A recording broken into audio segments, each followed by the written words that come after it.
Pemirsa, kondisi Pantai Kuta kembali menjadi sorotan publik akibat dinilai mengalami penurunan dari sisi tata kelola. Situasi ini memunculkan keprihatinan mengingat Pantai Kuta selama ini dikenal sebagai salah satu ikon pariwisata Bali yang mendunia dan menjadi daya tarik utama wisatawan mancanegara.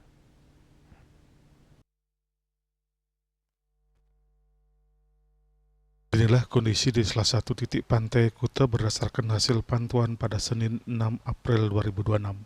Tampak tumpukan sampah yang didominasi kayu menghiasi bibir pantai. Selain itu, tampak abrasi pantai juga masih terlihat. Pelaku pariwisata Nyoman Sarjana menilai penurunan kualitas penataan kawasan tersebut perlu segera ditangani secara serius.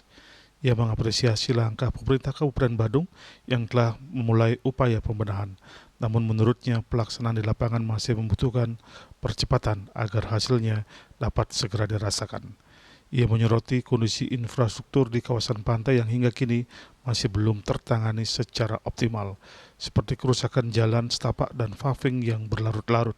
Menurutnya pemerintah daerah perlu mengambil langkah cepat termasuk mempertimbangkan penggunaan dana khusus atau dana tak terduga untuk mempercepat proses perbaikan. Penataan Pantai Kuta yang sekarang saya berterima kasih sebenarnya sama Bupati Badung karena sudah mulai dilakukan penataan. Cuman perlu cepat ya, aksi cepat ya.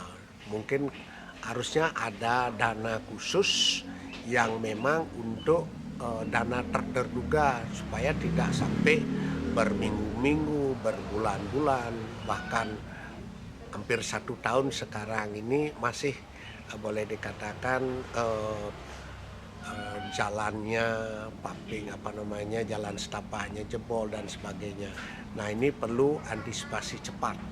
Nah, jadi tanggal dini dan cepat itu diperlukan sekarang oleh Kabupaten Badung sebagai Bupati Badung yang memperhatikan hal ini.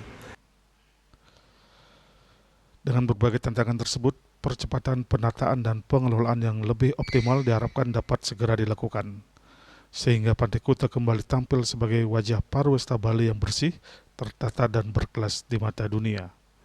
Yana Bali TV.